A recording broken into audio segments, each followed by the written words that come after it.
हमारी दुआएं ना कबूल होने की वजूहात क्या हो सकती हैं?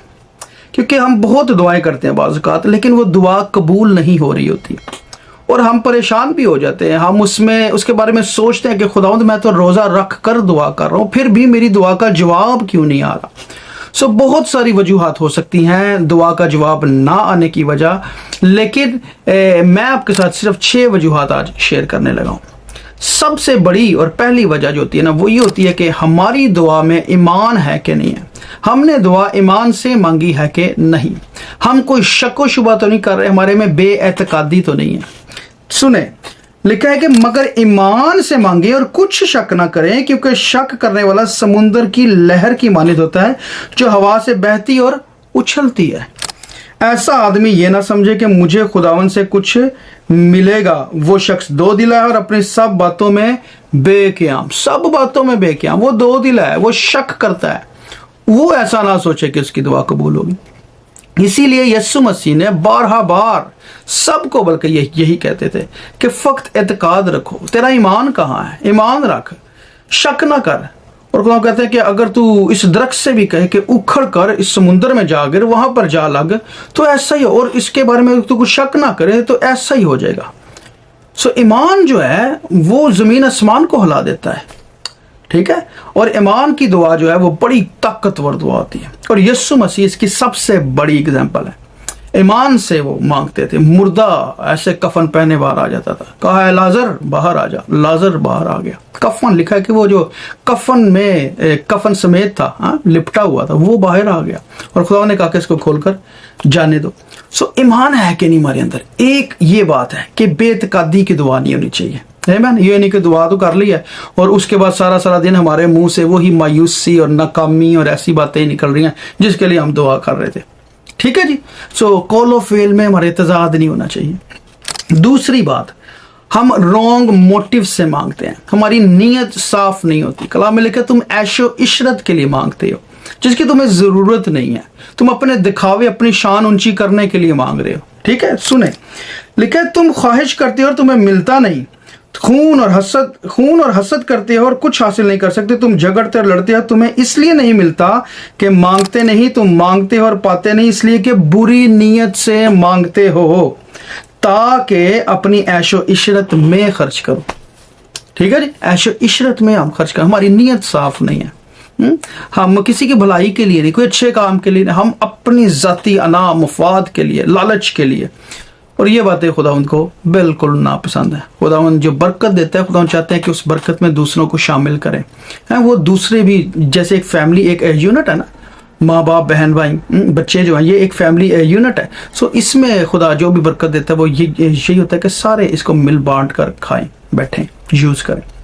तीसरी बात बड़ी जरूरी, ये है जी अनफॉरगिवनेस, ना माफ करना, दूसरों के कसूर ना माफ करना, दूसरों को छोड़ना नहीं, नफरत अपने दिल में पाल के रखना उनके लिए। और कलाम में लिखा है जब कभी तुम खड़े हुए दुआ करते हो और अगर तुम्हें किसी से कुछ शिकायत हो तो उसे माफ करो, ताकि तुम्हारा आसमानी बाप भी जो आसमान पर है तुम्हारे कसूर माफ करे, तुम्हारे गुनाह माफ करे, लिखा है, ठीक है जी। अगर हमारे दिल में किसी बहन भाई के लिए कुछ है ना, तो हमें उसको माफ करना जरूर है। मोहब्बत हमारे पे फर्ज है और माफ करना भी खुदा हमारे से डिमांड करता है, ठीक है जी। और बड़े लोग ऐसी लानतों में जकड़े होते हैं और कहते हैं यार ये हमारे से क्यों नहीं छूट रही है, हम इस दलदल में इस क्या करना चाहिए साइकिल में वो फंसे होते हैं ऐसे। कहते हैं हम प्रोग्रेस क्यों नहीं कर रहे, ब्रेक थ्रू क्यों नहीं हो रहा हमारी लाइफ में। और वजह क्या होती है, उन्होंने लोगों को माफ नहीं किया होता और लोगों के लिए ग्रज रख के बैठे होते हैं। आमीन। इससे बचें। ये बीमारी की सूरत में आपके ऊपर आ सकती है, ये खानदानी लानत की सूरत में आपके ऊपर आ सकती है। इससे बचना बहुत जरूरी है। और हम हर खानदान किसी ना किसी तौर से किसी ना किसी का कसूरवार हो ही जाता है, हम इंसान है, लेकिन दिल खुला रखना है, माफी मांगनी है ताकि खुदावंद के आगे हमारी दुआएं रुक ना जाएं। चौथी बात, अनकन्फेस्ड सिन, वो गुनाह जिसका हमने इकरार नहीं किया हुआ खुदा के आगे और माफी नहीं मांगी हुई। अगर ऐसा गुनाह है हमारी जिंदगी में, उसकी वजह से भी हमारी दुआएं रुक जाती हैं, हमें जवाब नहीं आता है। सुने, लिखा है कि अगर मैं बदी को अपने दिल में रखता तो खुदावंद मेरी ना सुनता, लेकिन खुदा ने यकीनन सुन लिया है, उसने मेरी दुआ की आवाज़ पर कान लगाया। कहता अगर बदी मेरे दिल में होती ना तो खुदा मेरी ना सुनता। सो अगर कोई बदी है, कोई लालच है, कोई क्रोध है, ये खुदा का या आपने कोई कसूर किया, गुनाह किया हुआ, एक तो उसका कन्फेशन ज़रूरी है। हाँ जी, कन्फेशन, इकरार, और फिर माफ़ी उसका। बाज़ का पाकरू हमें बड़ी चीज़ों के लिए उभारता है, हमारे दिल को बड़ी चीज़ें याद कराता है। दुआ में आप बैठे हो ना, ऐसा गुनाह याद आ जाता है, ऐसी गलती, ऐसी ख़ता याद आ जाती है। उसका मतलब यही होता है कि हम कन्फेस करें, उसका इकरार करें खुदावंद के आगे, और उसको यीशु के लहू में छुपा दें, ढांप दें, क्योंकि मसीह के लहू से हमारा कफ़ारा हुआ है। आमीन।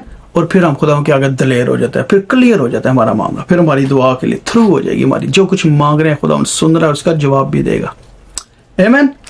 पांचवी बात, खुदा के वक्त के बारे में और खुदा के मंसूबे के बारे में हमें पता होना बहुत ही ज़रूरी है। सम टाइम ऐसे होता है कि हम खुदा के मंसूबे से बाहर मांग रहे होते हैं, टाइमिंग ही नहीं है अभी उस चीज़, उस बरकत का भी वक्त नहीं है हमारे, कोई मुअय्यन वक्त होता है हर एक चीज़ का।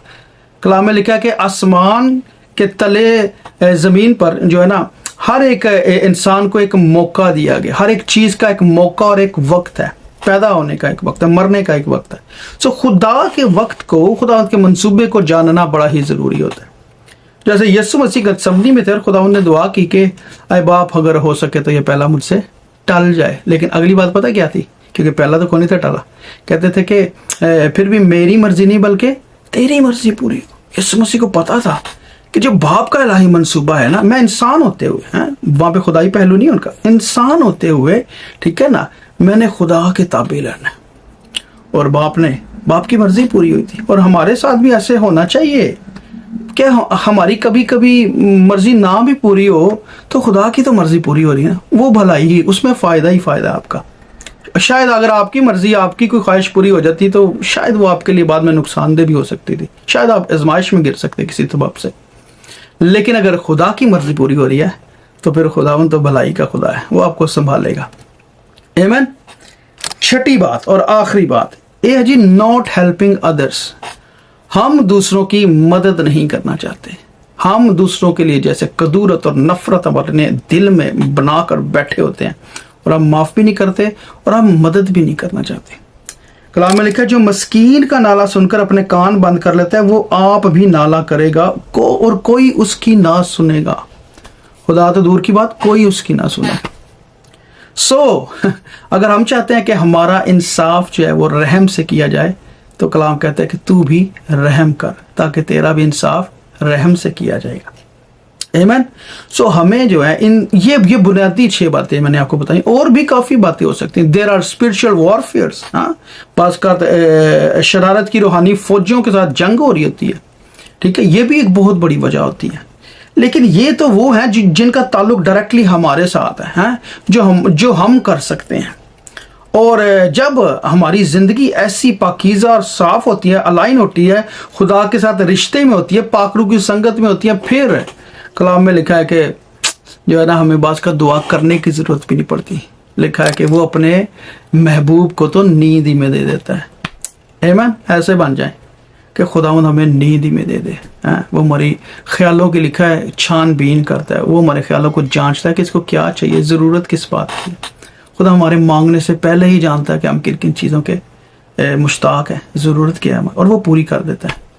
आमीन। और इस तरीके से चलें, और इल्म के साथ दुआ जो है ना, हमें जोश के साथ भी और होश के साथ भी। कलाम हमें होश दिलाता है, हमें परखना सिखाता है अपने आप को।